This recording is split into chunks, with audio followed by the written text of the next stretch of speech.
회복하실 것인가를 말씀하고 계십니다. 오늘은 하나님께서 우리를 어떻게 회복하실 것인가 몇 가지에 걸쳐서 이야기하시는 내용이 본문에 나옵니다.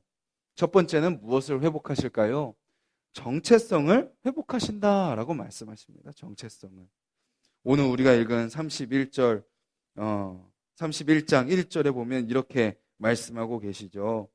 내가 이스라엘 모든 종족의 하나님이 되고 그들은 내 백성이 되리라.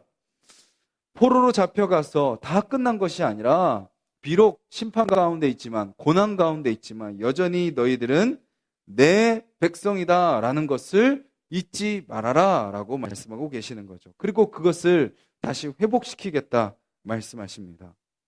그리고 하나님의 백성으로서의 그 모습은 무엇으로 드러나나요?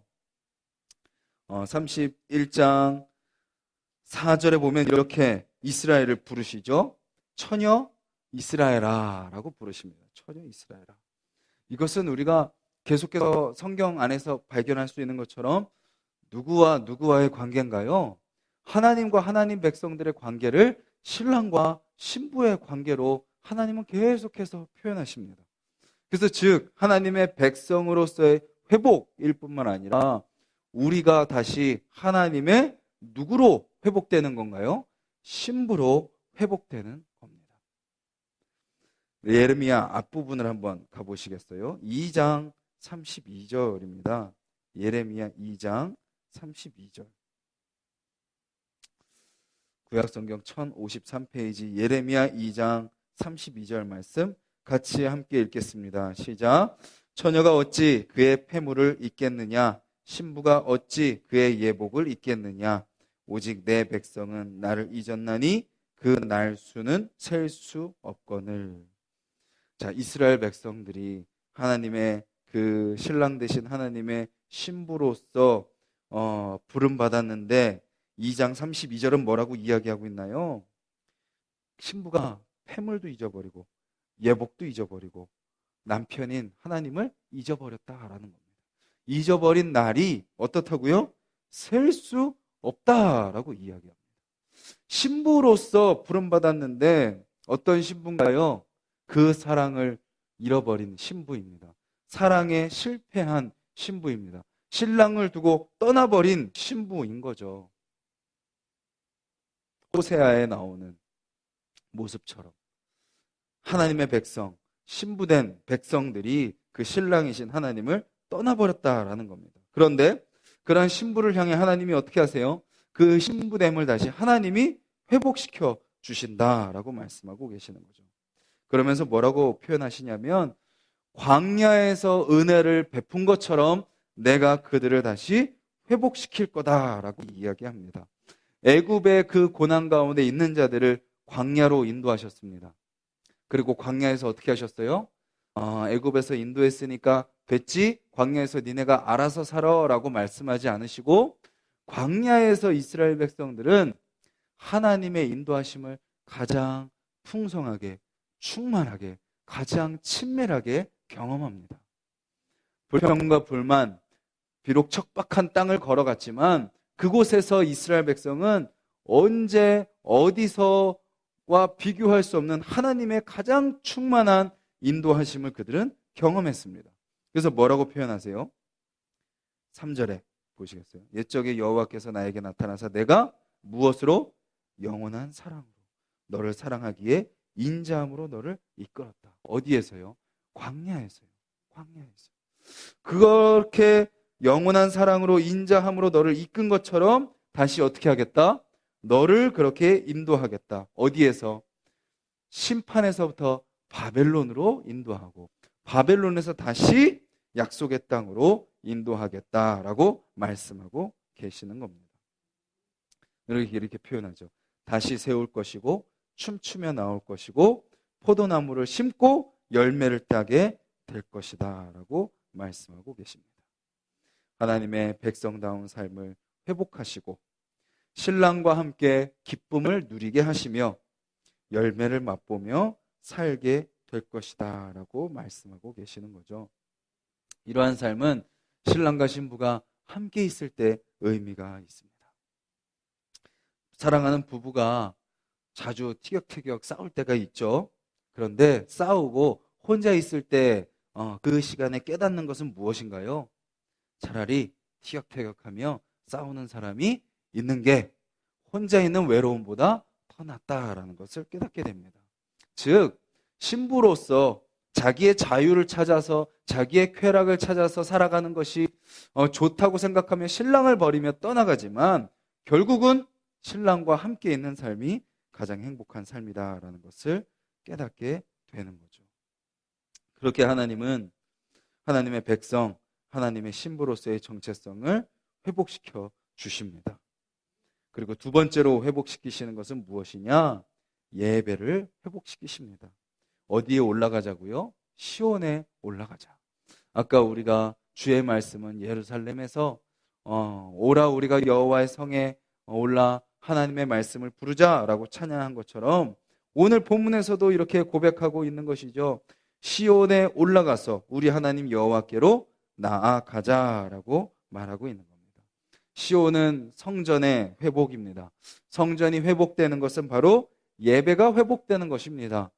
여기서 표현하는 것처럼 예배는 그냥 형식적인 예배가 아닌 어떤 예배인가요? 하나님을 만나자, 여호와께로 나아가자, 주님 앞에 우리의 삶을 다 맡겨드리고 하나님이 우리의 주인 되심을 회복하는 삶을 살자라고 예배가 회복되는 것을 이야기하죠. 자, 그러면 정체성이 회복되고요. 예배가 회복되면 이제 무엇이 회복될까요? 사명이 회복됩니다. 내 인생의 목적이 회복됩니다. 어떤 목적인가요? 오늘 본문에 보면 7절에 이렇게 표현이 됩니다. 너희는 여러 민족의 앞에 서서 야곱을 위하여 기뻐 외치라. 이 본문을요, 새번역 버전은 이렇게 번역했습니다. 너희는 기쁨으로 야곱에게 환호하고 세계 만민의 머리가 된 이스라엘에게 환성을 올려라 라고 이야기합니다. 즉 이스라엘이 어떤 모습으로 다시 회복되는 건가요? 세계 만민의 머리로 회복되는 거죠. 하나님의 백성이 온 만물을 다스리는 자로 회복되는 거죠. 창세기 1장 28절에 뭐라고 이야기하는? 생육하고 번성하고 땅을 다스려라, 정복하고 다스려라 라고 말합니다. 정복하고 다스리는 것은 힘으로 군림하는 것이 아니라 예수님께서 보여주신 섬김으로 이 세상을 다스리라는 거죠. 사랑으로 이 세상을 다스리는 사명. 그냥 세상의 가치에 휩쓸려서, 세상의 쾌락에 휩쓸려서 그냥 나의 한 사람의 또 우리 가족만의 안위를 위해 살아가는 그 존재가 아니라 세상 가운데 사랑 들고 나아가서 세상을 살리고 세상을 섬기고 세상 가운데 예수 그리스도의 그 사랑을 흘려보내고 예수 그리스도의 성품을 보여주는 그것이 바로 정체성이 회복된 자들, 예배가 회복된 자들에게 이어서 회복되는 사명이다라는 것입니다. 그리고 마지막으로 회복되는 것은 그 사명을 나 혼자 감당하는 것이 아니라 누가 감당하나요? 함께 그 사명을 감당합니다. 공동체가 회복되는 거죠. 흩어졌던 자들이 돌아옵니다. 심판을 피해 또 포로로 갔던 자들, 고향을 잃고 흩어졌던 자들이 다 회복됩니다. 그리고 본문은 또 누구의 회복을 이야기하나요? 병든 자들, 소외된 자들, 해산하는 자들, 가장 연약한 자들 또한 다시 회복될 것이다 라고 이야기하는 거죠. 회복되는 공동체의 특징이 무엇인가요? 능력이 있고 힘이 있고 권세가 있고 돈이 있고 할 수 있고 누가 봐도 인정받을 만한 사람들이 모이는 공동체가 아니라 그런 자들도 있어야 되겠지만 누가 꼭 있어야 되는 거예요? 상처받고 소외되고 아프고 힘이 없고 연약한 도움이 필요한 자들이 다 같이 모여있는 곳이 하나님이 회복시키시는 공동체의 모습이다라는 것입니다. 즉 정체성이 회복되고 예배가 회복되며 사명이 회복되고 공동체가 회복된다라는 거죠.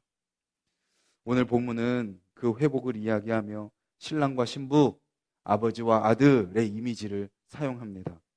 신랑과 신부와 아버지와 아들의 공통점은 무엇인가요? 다 무엇은 관계라는 거죠? 사랑의 관계입니다. 신부를 회복시키시는 신랑, 아들을 찾아 나서는 아버지, 그 사랑의 절정이 누구를 통해서 드러나죠? 예수님을 통해서 드러납니다. 자신의 죽음으로 신부를 깨끗하게 하시고 자신의 희생으로 아들을 살리시는 예수님의 그 사랑. 예수님의 죽으심으로 우리의 정체성은 이제 흔들릴 수가 없습니다. 또 예수님으로 말미암아 자기 자신이 온전한 제물로 드려지심으로 완전한 예배가 드려졌습니다. 예수님으로 말미암아 이방인까지도 복음이 흘러간 온전한 공동체가 이루어지고 그 공동체를 통해서 우리는 이제 무엇을 감당해야 되나요? 땅끝까지 복음을 전해야 되는 그 사명을 이제 우리는 감당해야 되는 거죠. 근데 그렇게 걸어갈 때 거센 바람이 붑니다. 또 때로는 목이 마르고 지치죠. 그리고 이 길이 맞나 싶을 때가 시도 때도 없이 찾아올 것입니다. 근데 그런 우리에게, 그런 하나님의 백성들에게 주님은 마지막 구절에 이렇게 말씀합니다.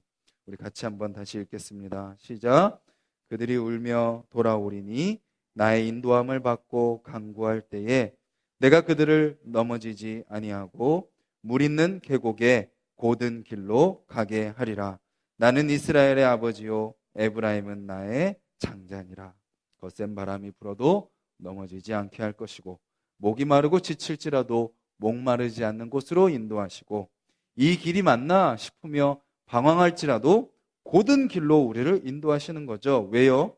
하나님이 나의 아버지시고 우리는 하나님의 자녀이기 때문입니다.